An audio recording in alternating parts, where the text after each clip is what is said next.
À l'entame de cette édition, la visite de la première promotion des officiers stagiaires de l'école de guerre du Mali EGM en Algérie. Ce déplacement, la première promotion de l'EGM est le couronnement des activités pédagogiques menées au cours de l'année académique. À Ségou, il sera question d'une table ronde avec les médias sur le renforcement du dialogue et la prévention des conflits et violences liés au processus politique et électoral au Mali. La rencontre s'inscrit dans le cadre du projet d'appui aux réformes et aux élections au Mali. L'actualité, c'est aussi le lancement à Sibi du camp de l'Académie des champions de la paix, une initiative de l'ONG Think Peace qui regroupe les participants du Burkina Faso, du Niger et du Mali. Le but est de former les champions de la paix et la gestion des conflits. Nous sommes heureux de vous compter parmi nous. Bonsoir à vous, merci et bienvenue dans ce journal. D'abord, le Conseil des ministres s'est réuni en session ordinaire ce mercredi 28 septembre 2022 dans sa salle de délibération au palais de Koulouba sous la présidence du colonel Assimi Goïta, président de la transition, chef de l'État. Avec moi dans ces studios, Ibrahim Djambélé pour la lecture de ce communiqué. Bonsoir. Bonsoir, Fousseni Toukara, mesdames et messieurs. Bonsoir. Au chapitre des mesures législatives et réglementaire sur le rapport du ministre des Transports et des Infrastructures, le Conseil des ministres a adopté un projet de loi portant modification de la loi numéro 06029 du 29 juin 2006 relative à la protection de la voie publique. La loi numéro 06029 du 29 juin 2006 relative à la protection de la voie publique et son décret d'application ont été adoptés pour fixer le cadre législatif et réglementaire des travaux de réparation des dégâts causés à la voie publique ainsi que les coûts de leur réparation.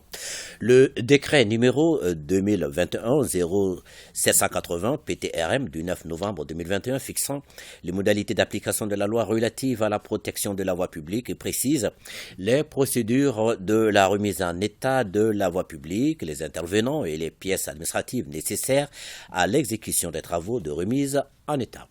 Le décret du 9 novembre 2021 a rendu obsolète la disposition de la loi du 29 juin 2006 relative à l'adoption d'un décret qui détermine les modes de calcul des valeurs remboursables des dégâts causés à la voie publique par les tierces responsables et les coûts de leur réparation.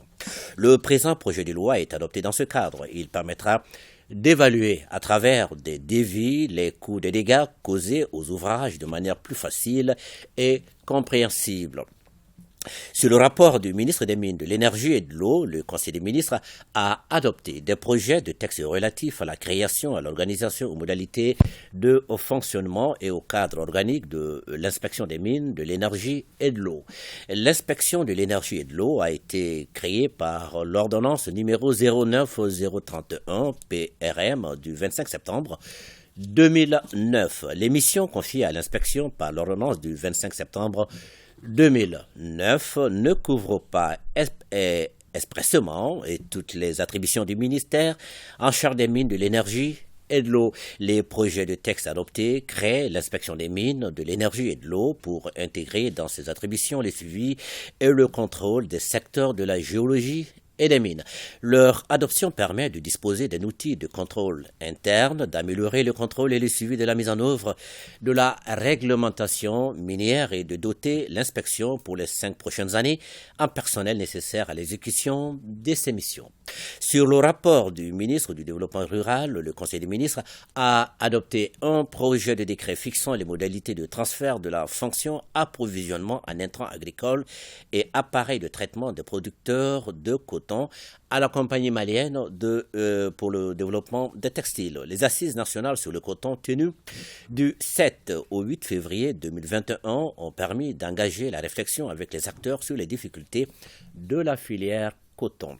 Au terme de ces travaux, des recommandations ont été formulées sur la gouvernance des organisations des producteurs, le mécanisme d'approvisionnement et de financement des intrants, la subvention de l'État aux producteurs de coton, la relance de la culture du coton.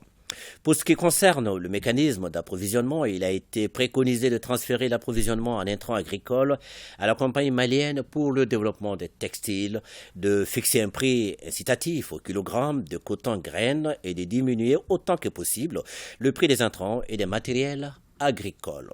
Le présent projet de décret est adopté. Dans ce cadre, il consacre le transfert à la compagnie malienne pour le développement des textiles, la fonction approvisionnement en intrants agricoles et appareils de traitement des producteurs de coton pour une période de 5 ans à compter de la campagne 2023-2024.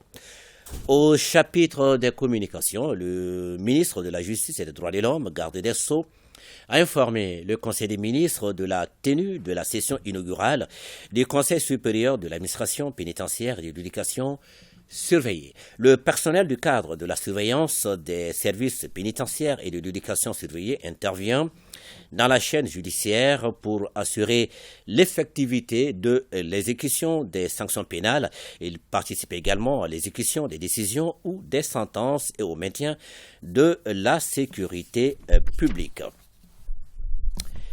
Le Conseil supérieur de l'administration pénitentiaire et de l'éducation surveillée donne son avis sur toutes les questions de principes intéressant les fonctionnaires du cadre de la surveillance des services pénitentiaires et de l'éducation surveillée. Il est saisi des projets de loi tendant à modifier le statut des fonctionnaires du cadre de la surveillance de l'administration pénitentiaire et de l'éducation surveillée. La session inaugurale du Conseil supérieur de l'administration pénitentiaire et de l'éducation surveillée se tiendra le 6 octobre 2022 pour examiner des projets de texte et donner des orientations pour le bon fonctionnement du service public pénitentiaire et de l'éducation surveillée. Le ministre de la Santé et du Développement social a informé le Conseil des ministres de l'évolution de la maladie à coronavirus marquée par une diminution du nombre de cas testés positifs par rapport à la semaine précédente. Le président de la transition, chef de l'État, a cependant appelé la population au respect strict des mesures de prévention et de lutte contre la maladie.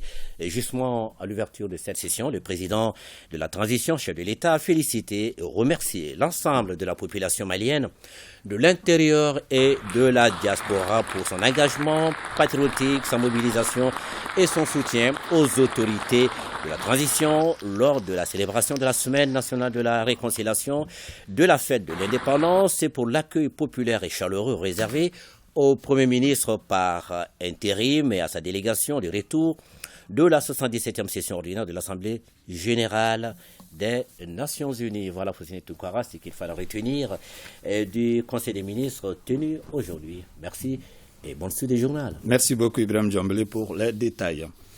Également avec moi dans ce studio, le ministre colonel Abdoulaye Maïga, porte-parole du gouvernement. Il est porteur d'un communiqué du gouvernement. Monsieur le ministre, bonsoir. Bonsoir. Merci infiniment. Au nom de nos plus hautes autorités, j'ai l'insigne honneur de délivrer le communiqué numéro 39 du gouvernement de la transition, communiqué dont la teneur suit. Le gouvernement de la transition a pris connaissance du communiqué final du sommet extraordinaire de la conférence des chefs d'État et de gouvernement de la communauté économique des États d'Afrique de l'Ouest, CEDEAO, tenu le 22 septembre 2022 à New York sur la situation au Mali et en Guinée. Concernant la République de Guinée, le gouvernement de la transition a été outré par les sanctions illégales, illégitimes et inhumaines qui impactent négativement la vie des populations guinéennes. Compte tenu de la solidarité et de la fraternité entre le Mali et la Guinée, le gouvernement de la transition décide 1. Se désolidariser de toutes les sanctions illégales, inhumaines et illégitimes prises à l'encontre de la République sœur de Guinée et ne leur réservera aucune suite. 2. Adopter, si nécessaire, des mesures pour assister la République de Guinée afin d'annihiler les conséquences de ces sanctions inutiles contre le peuple et les autorités de la Guinée. Le gouvernement de la transition souligne que l'objectif de la CEDEAO est d'améliorer les conditions de vie des populations et non d'adopter des sanctions contre-productives les affectant. En outre, il convient de noter que les transitions politiques ne résultent que de la mauvaise gouvernance. En conséquence, les autorités de la transition mérite d'être accompagné par la CEDEAO pour mener des réformes politiques et institutionnelles qui contribueraient à renforcer la bonne gouvernance et la stabilité. Le gouvernement de la transition exprime sa solidarité indéfectible et son ferme soutien au peuple frère et au gouvernement de la République de Guinée dans leur engagement à jeter les bases d'une refondation de l'État guinéen à travers des réformes politiques et institutionnelles nécessaires à un retour apaisé, crédible et sécurisé à un ordre constitutionnel normal.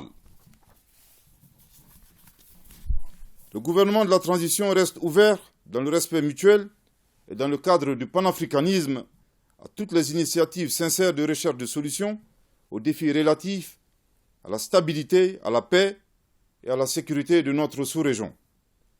Que Dieu bénisse le Mali et la Guinée, qu'il préserve les Maliens et les Guinéens. Fait à Bamako le 28 septembre 2022. Merci infiniment de votre très aimable attention. Merci, Monsieur le ministre, porte-parole du gouvernement.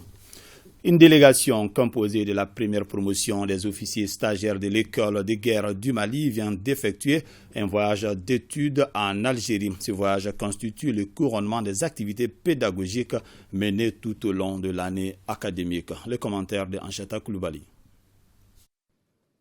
Ce déplacement de la première promotion des officiers stagiaires de l'école de guerre du Mali en Algérie est perçu comme une opportunité de tracer les voies de coopération entre l'école supérieure de guerre d'Algérie et celle du Mali. Il marque le couronnement de toutes les activités pédagogiques menées tout au long de l'année académique. L'école de guerre, comme vous le savez, a un projet pédagogique qui est axé sur un certain nombre de domaines d'enseignement. Entre autres, la stratégie et l'art de la guerre. Nous avons la géopolitique et la prospective. Nous avons les études de leadership et de management. Nous avons également la synergie interministérielle. Donc ces grands domaines d'enseignement sont rythmés par une série d'activités de terrain ainsi que des voyages d'études. Donc, cette première promotion de l'école de guerre, appelée à juste titre promotion expérimentale, a été une occasion pour que nous puissions, en tout cas, voir sur le terrain algérien toutes ces connaissances acquises et les capitaliser. En Algérie, la délégation malienne a été accueillie le 10 septembre à l'aéroport de Boufarik. Sur place, elle a effectué une série de visites, notamment à l'école supérieure de guerre d'Algérie, l'école de commandement et d'état-major de Tamafout, l'Institut national d'études des stratégies globales, entre autres. Les objectifs de ce voyage d'études de l'école de guerre du Mali en République sœur d'Algérie sont multiples. D'abord, c'est de prendre connaissance des structures de formation militaire, ces formations qui sont de niveau opératif et stratégique, ainsi que des centres de recherche de l'Algérie. C'est également permettre de confronter à la réalité les connaissances géopolitiques et stratégiques que nos stagiaires ont acquises tout au long de ces 11 mois qui ont rythmé leur formation à l'école de guerre. Cette mission d'études de l'école de guerre du Mali en Algérie a été agrémentée par un dîner gala offert par le commandement de l'école supérieure de guerre d'Algérie. Auparavant, la délégation avait rendu une visite de courtoisie à l'ambassadeur du Mali en Algérie. Le président du Haut Conseil des collectivités a reçu ce matin en audience le bureau du mouvement Sabati 2012. Le mouvement était venu solliciter le soutien du Haut Conseil des collectivités dans le cadre de la lutte contre le radicalisme religieux. Mamadou Satiki Diakité et son équipe ont promis d'aider le mouvement dans son combat. Nous écoutons le président de Sabati 2012, Moussa Boubakarba, à sa sortie d'audience. Des propos recueillis par Mamari Kone. Nous sommes venus aujourd'hui rencontrer le bureau du Haut Conseil des collectivités par rapport aux questions d'actualité du Mali, et notamment la montée en puissance du terrorisme. Et comme vous le savez, Sabati 2012 avait déjà mobilisé ses troupes contre ce phénomène dans notre pays. Nous avons organisé plusieurs forats, dont l'un a été parrainé par le président du Haut Conseil des collectivités, c'était le forum de Sikasso. Et nous avons aussi organisé des forats locaux. Et tous ces forats ont été sanctionnés par la présentation d'un rapport au président de la République à Koulouba. C'était la première phase de la lutte contre le radicalisme religieux dans notre pays. Nous avons compris ces derniers temps que les groupes radicaux ont carrément changé de stratégie, ont changé de discours, ont changé de tactique. Et nous nous sommes dit que les structures les mieux concernées et les mieux outillées pour faire ce combat, le Haut Conseil des collectivités fait partie. Les représentants des collectivités sont les premiers informés, sollicités par les citoyens en cas de menace et en cas d'attaque. Donc nous nous sommes dit que le Haut Conseil des collectivités a un rôle extraordinaire à jouer dans ce combat. Le président du Haut Conseil des collectivités a été très sensible au message du mouvement Sabati 2012. Il a été très clair avec nous. Il dit qu'il va mobiliser pratiquement toutes les collectivités aux côtés des forces de sécurité et de défense du Mali afin qu'il y ait une synergie d'action entre ces différentes structures pour le combat de la nouvelle forme des groupes radicaux dans notre pays. Les membres et secrétaires parlementaires du CNT renforcent leurs capacités sur la nutrition. L'objectif est de favoriser l'engagement des membres du CNT au processus de plaidoyer pour une meilleure législation et de financement en faveur de la nutrition au Mali. Inaba pour le détail. La rencontre va faciliter aux membres du CNT le processus de plaidoyer pour une meilleure législation et financement en faveur de la nutrition au Mali. C'est dans ce cadre que l'œuvre malienne d'aide à l'enfance du Sahel au maïs, avec l'appui technique et financier de World Vision Mali, a initié cette session avec les membres et secrétaires parlementaires du CNT. Mon message est vraiment de sensibiliser et de faire un plaidoyer auprès des autorités et même auprès de la commission en charge de la rédaction de la Constitution, afin qu'il y ait un chapitre ou bien en tout cas une phrase concernant le droit à l'alimentation. Que le droit à l'alimentation soit pris en compte dans la nouvelle Constitution. Et c'est là vraiment pour la santé de la population. Le gouvernement malien avait adopté en 2013 le plan d'action sectoriel sur la période 2014-2018. Les résultats du dit plan ont servi à élaborer le plan d'action 2021-2025. Donc si on veut résoudre les questions de nutrition, si on veut que la multisectorialité soit une réalité, il faudrait que tous les secteurs s'engagent. Et pour que tous les secteurs s'engagent, il faut avoir un fondement juridique, un fondement légal. C'est là où je pense que vous êtes tout à fait interpellés, chers honorables, pour que portez haut l'ancrage institutionnel de la nutrition, afin que nos enfants puissent avoir une bonne alimentation pour qu'ils aient de bons rendez-vous scolaires, parce que c'est un préalable. Une mauvaise alimentation impacte négativement le coefficient intellectuel. Vous savez que dans la Constitution de 1992, la santé, l'éducation, le logement et les autres sont des droits qui sont reconnus. Mais dans cette même Constitution, la sécurité alimentaire et la sécurité nutritionnelle ne sont pas reconnues comme telles, et le WASH. Alors, on s'est dit, comme c'est des questions clés qui touchent les populations, tant que ce n'est pas reconnu dans notre loi fondamentale, il va être très difficile de continuer à plaider. À l'issue des travaux, une séance de travail sera organisée avec la commission permanente du CNT pour valider le plan d'action et établir un chronogramme de suivi. Table ronde avec les médias sur le renforcement du dialogue et la prévention des conflits et violences liés au processus politique et élections au Mali. C'est un cadre d'échange, de dialogue et de concertation avec les hommes des médias au niveau régional. Jacqueline Dacour.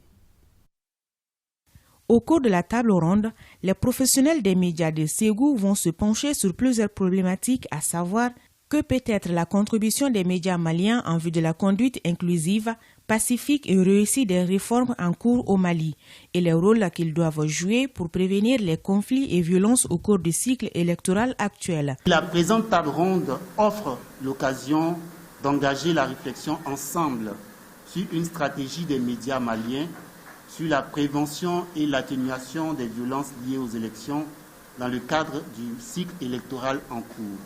Véritable relais de transmission entre les autorités et la population, les journalistes jouent un rôle d'intermédiaire entre gouvernants et gouvernés, d'où la tenue de cette rencontre.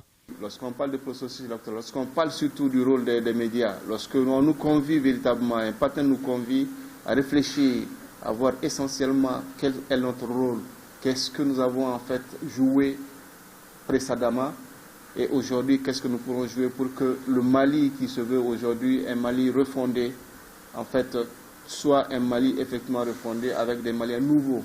Les attentes des autorités régionales vis-à-vis des professionnels de l'information et de la communication sont énormes. La présence dans cette salle d'éminents journalistes que vous êtes et votre engagement à défendre et à promouvoir la liberté démocratique autour de la qualité et de la pertinence des propositions que vous ferez. À cet effet, je ne doute point que vous tirerez le maximum de profit de cette rencontre de chez vous. Ce cadre d'échange a été possible grâce au projet d'appui aux réformes et aux élections au Mali, projet conjoint de PNUD, de la MINUSMA et de ONU Femmes. Troisième session ordinaire du conseil d'administration de la mairie du district de Bamako. Durant 3 jours, les participants procèdent à l'adoption du plan triennal de formation qui portera sur une trentaine de modules pour un coût estimé à plus de 450 millions de francs CFA. Valentin Roger Diallo. La mairie du district de Bamako veut se doter de ressources humaines de qualité en vue d'assurer la bonne exécution de ses missions. Missions qui consistent à la conception, la programmation, la mise en œuvre et le suivi des actions de développement économique, social et culturel d'intérêt régional. D'où la mise en place d'un projet de plan triennal de formation 2023-2025. Il contient 13 centres d'intérêt, 30 modules de formation pour un coût estimé à 450 millions 50 000 francs, avec comme avantage la satisfaction des besoins en formation exprimés par les différents services, la maîtrise des demandes de formation, le renforcement des capacités des ressources humaines, la culture du professionnalisme. Les nouvelles réformes en cours que nous voulons pour le bonheur du peuple se fera avec des ressources humaines bien formées. Et pour cela, notre soif de changement nous galvanise. Pour une durée de 3 ans, il est prévu la formation d'environ 1000 agents de la mairie du district dans leur domaine d'emploi. Notons qu'à ce jour, la mairie du district compte 1264 agents. Le projet d'établissement 2023-2027 de l'hôpital du Mali était au centre d'une session extraordinaire de son conseil d'administration. Les administrateurs doivent adopter afin de permettre à l'hôpital de renforcer ses capacités d'accueil, son plateau technique et de former ses agents. Koumba Sissé pour les détails. Adopter le projet d'établissement 2023-2027 de l'hôpital du Mali, c'est l'objectif de cette session extraordinaire du conseil d'administration de la structure. Le budget alloué pour sa mise en œuvre est d'environ 92 millions de francs CFA. 76% de cette somme est réservée pour l'investissement et 26% est consacré au fonctionnement. Ce document contient les principales activités que la direction de l'hôpital doit mener sur 5 ans pour le bon fonctionnement de la structure.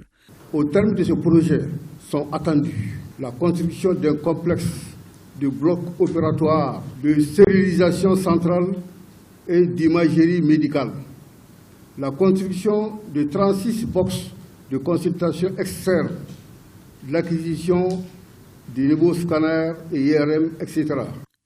À l'hôpital du Mali, malgré les efforts consentis par les autorités et leurs partenaires, certaines difficultés sont toujours d'actualité. Depuis l'ouverture, on est quand même en insuffisance d'infrastructures et d'équipements, notamment les salles d'opération. Depuis la création, on a commencé avec 3 salles. Présentement, on est à 6, mais on en a besoin d'autres quand même pour améliorer la qualité de l'offre. L'adoption de ce projet d'établissement de l'hôpital du Mali ainsi que son exécution devront permettre de répondre aux attentes des populations. Point Covid du jour, les services de santé ont enregistré 0 cas positifs sur 366 tests réalisés, 51 patients guéris et 0 décès. À ce jour, 233 patients sont sous traitement. Des jours de rencontre pour réfléchir à la mise en place d'une politique genre qui prend en compte les aspirations des personnes vivant avec un handicap. La rencontre se tient ici à Bamako. Elle est initiée par deux organisations qui évoluent pour le bien-être des personnes vivant avec un handicap. Boubacar Kanouté. La Fédération malienne des personnes handicapées FEMAF et le réseau malien des associations des personnes vivant avec le VIH se donnent la main pour relever les défis liés aux questions du genre. À travers cet atelier d'appropriation des stratégies, les participants venus des différentes localités du pays ont 2 jours pour élaborer un projet de politique genre inclusif pour le bien-être de ces couches. Aujourd'hui, il s'agit de mettre en place une stratégie genre au sein de nos 2 réseaux et qui, j'en suis sûr, est un outil de gouvernance, mais aussi un outil de mobilisation. On a rêvé de ce jour-là pour qu'il y ait ce concept genre. À cette occasion, il me plaît de remercier très vivement Expertise pour son soutien et surtout pour cet appui qui va permettre à nos 2 réseaux de se mettre au rang des réseaux et conformes aux objectifs de développement durable, ODD 5. Nous savons que la gouvernance, elle est là au niveau des structures, mais il y a des insuffisances. Donc vraiment, l'objectif même de la validation de cet atelier découle du fait qu'il y a une consultante qui a été envoyée par Expertise renforcer vraiment les insuffisances vraiment du concept genre. Cet atelier vient à point nommé car il permet de mutualiser les efforts des 2 fêtières sous l'égide d'une experte en genre, Elisa Ment, venue d'Europe. Partons dans le Mandé, précisément à Sibi, pour parler du lancement du camp de l'Académie des champions de la paix, une initiative de l'ONG Think Peace qui regroupe les participants du Burkina Faso, du Niger et du Mali. Pendant 5 jours, ils sillonneront les régions de Koulikoro et Ségou. Le but de ce camp est de former ces champions de la paix sur la prévention et la gestion des conflits. Les détails avec Boubacar Bablin Touré. Faire du Mali et du Sahel un havre de paix, c'est l'ambition affichée par l'ONG Think Peace. Cela passe nécessairement par un certain nombre d'actions. L'une de ces actions est cette initiative du camp de l'Académie des champions de la paix qui vise à former des ambassadeurs sur la prévention et la gestion des conflits. Ce camp regroupe des délégations venues du Burkina Faso, du Niger et du Mali. Le choix du village de Sibi pour abriter le lancement des activités n'est pas fortuit. C'est très symbolique pour nous. Vous savez, derrière moi, vous avez le Kourou Kanfouga. C'est extrêmement fort. Je pense que les explications nous ont été données par ceux qui détiennent un peu la parole ici, qui nous ont expliqué comment tout ça a été constitué. Lorsqu'on prend rien que cette architecture qui a été mise en place, ça a regroupé toutes les couches de la société. Nous avons nos pays qui sont dans des situations extrêmement difficiles. Et dans ce cadre-là, nous disons que les jeunes, ainsi que les moins jeunes, ont un grand rôle à jouer. Et dans ce cadre-là, on a voulu que les jeunes, au lieu d'être dans une salle de formation où on va parler beaucoup de théorie, de les amener directement sur le terrain, de se confronter directement aux communautés, d'apprendre à comprendre les dynamiques locales, les cultures, les valeurs qui étaient développées et également les mécanismes qui étaient sur place à l'époque et qui marchaient. Plusieurs activités ont marqué ce lancement à Sibi.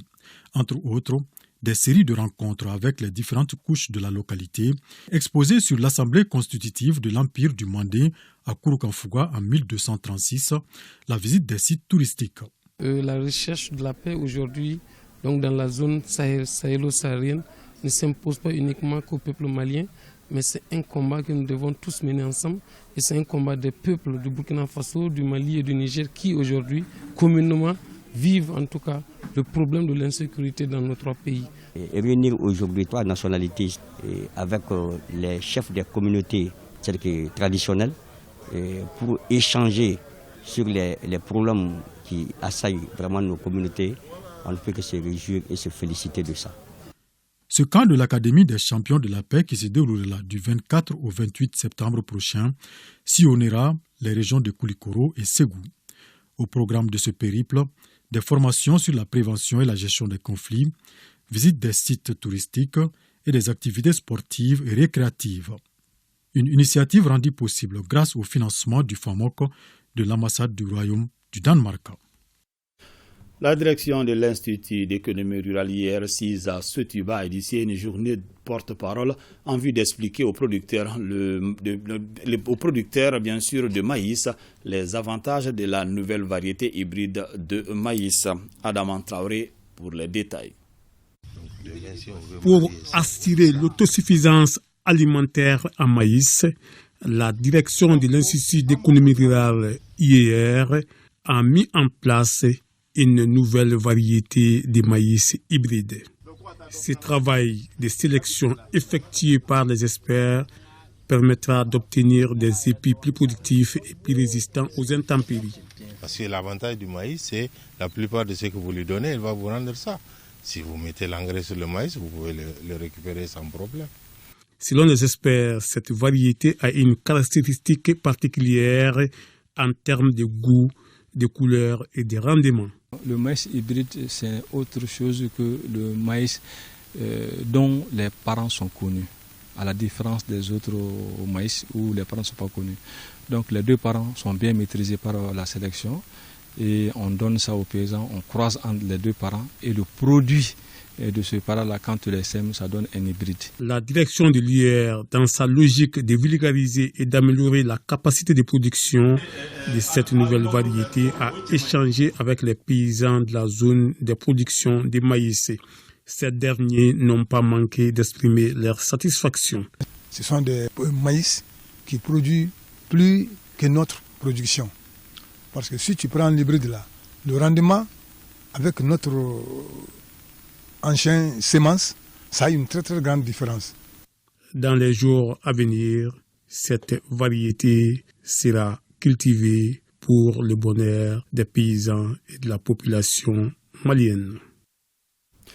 En image, la communauté malienne du Maroc a donc choisi Rabat pour célébrer le 62e anniversaire de l'accession du Mali à l'indépendance.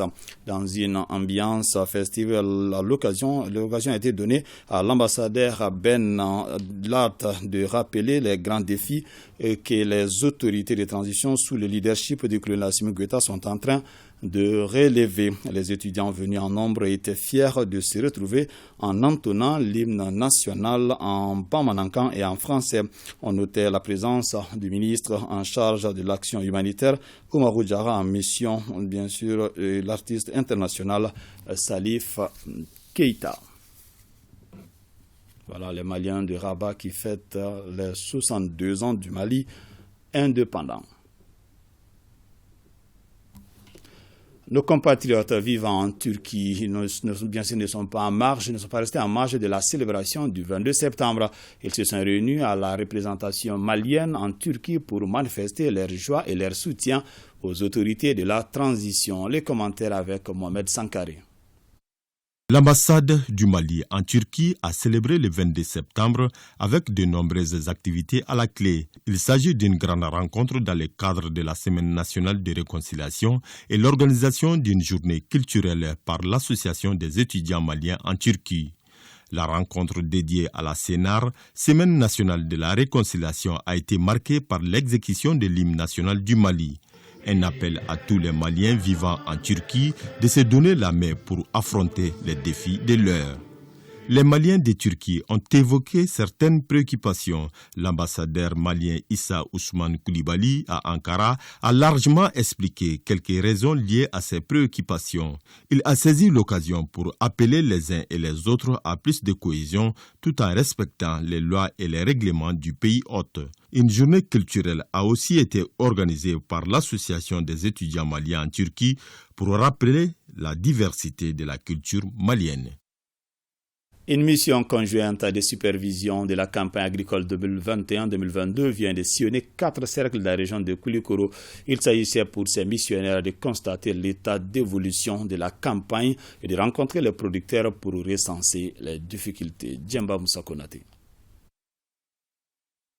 Cette mission de supervision de la campagne agricole 2021-2022 dans la région de Koulikoro avait pour objectif de constater de visu l'état d'évolution des cultures, l'approvisionnement des producteurs en engrais subventionnés par l'État et du contrôle phytosanitaire. La mission estime que globalement la campagne de cette année est prometteuse. Le constat général est que la campagne évolue très bien, les perspectives sont vraiment bonnes quant à l'état des cultures, quant à la situation phytosanitaire. La difficulté majeure a été par rapport à l'approvisionnement des producteurs en intrants. C'est pour cela que l'État aussi a pris l'initiative depuis le démarrage de la campagne et affecté 60% du montant total de la subvention à uniquement l'engrais organique. Nous avons suivi en tout cas les différents itinéraires techniques pour en tout cas permettre au moins une bonne production partout où nous sommes passés. Nous avons vu que cette année, avec notre sensibilisation, les producteurs ont mis beaucoup l'accent sur l'utilisation de la fumier organique. De Koulikoro en passant par Banamba, Kati et Kangaba, la campagne agricole se présente sous de bons auspices malgré l'installation tardive des pluies et leur répartition dans certains endroits. La terre ne ment pas. S'il pleut, le récolte se consomme. C'est pourquoi j'ai abandonné l'orpaillage pour me consacrer à l'agriculture. La difficulté que nous avons rencontrée est liée à l'accès à l'engrais. Les autorités doivent comprendre que la force du paysan est l'utilisation de l'engrais. Dès l'arrivée de la mission, moi je me suis exercé à travailler un peu sur ce logiciel-là pour voir les prévisions. Mais j'avoue que ce que vous venez de dire, ils ont dit exactement la même chose. Ce qui prouve que votre expertise a été de qualité au cours de cette mission-là. L'objectif de production céréalière de cette année dans la région de Koulikoro est fixé à environ 1 500 000 tonnes, soit 16% de la production nationale. Dans tous les cercles visités, la délégation a rendu une visite de courtoisie aux autorités administratives. Un château d'eau et des lampadaires au bénéfice des populations d'Uroli-Téné dans la commune rurale de Wadouba, une action citoyenne à l'actif de défis du terroir. L'initiative s'inscrit dans le cadre des activités de la Semaine nationale de la réconciliation dans la région de Badiangara. Aminata Touré. À travers la coupure du ruban symbolique, le gouverneur de la région de Badiangara met ainsi à la disposition des populations des villages d'Uroli Téné dans la commune de Wadouba des installations d'adduction d'eau et de lampadaires solaires. Une initiative de 2 natifs du village qui vise à soulager les souffrances des populations en matière d'hygiène et de sécurité. Tout le monde le sait que le président de la transition, dans ses œuvres humanitaires et sociales, a décidé d'offrir de l'eau à tous les Maliens où qu'ils se trouvent. Je me réjouis aujourd'hui de voir d'autres Maliens, d'autres patriotes emboîter les pas et faire de même, que je voudrais remercier sincèrement. Pour un coût estimé à 21 millions de francs CFA, la mise à disposition de points d'adduction d'eau et de lampadaires va favoriser la stabilité et renforcer la cohésion sociale. Il s'agit de l'inauguration, la remise à la collectivité et aux populations bénéficiaires d'un château d'eau et 60 lampadaires. Monsieur le gouverneur, merci pour avoir accepté sans hésitation notre offre de parrainage de cet événement qui se situe dans la semaine de réconciliation. Au nom des bénéficiaires, le chef de village, le maire, le représentant des ressortissants de Téné, de l'Association pour le développement de Téné et de l'Association pour le développement du secteur de Uroli ont rendu hommage aux donataires et d'ajouter que bon usage sera fait des infrastructures qui répondent à un besoin pressant. Toujours à l'intérieur du pays, l'ONG Médecins sans frontières vient au secours des déplacés de la commune de Talatay dans le cercle d'Ansongo. Ils ont reçu des mains des humanitaires, des kits alimentaires, entre autres. Rakatou Touré et Youssouf Samake. Ils sont venus de la commune de Talatay, située à environ 150 km de Gao. Ces déplacés ont bénéficié des non-vivres en vue de subvenir à leurs besoins. L'initiative est de l'Association médicale humanitaire internationale, Médecins sans frontières. La composition du kit, 2 moustiquaires, 2 nattes, 2 couvertures, un rouleau de corde, 10 morceaux de savon, 2 seaux de 20 litres avec couvercle, un seau de 10 litres, un bac de 40 litres. Par rapport à l'abri, c'est 6 tiges de bois plus 6 morceaux de bambou. Cette donation a concerné plus de 250 ménages pour une population de plus de 1700 personnes. Les bénéficiaires n'ont pas manqué d'exprimer leur satisfaction et de soumettre des doléances. MSF nous a construit le CESCOM de Talatay, soigner les enfants, les femmes enceintes et puis toute la population en consultation. Il y a beaucoup de choses qu'on n'a pas pu faire jusqu'à présent. Par exemple, les CPN, on ne peut pas les faire ici.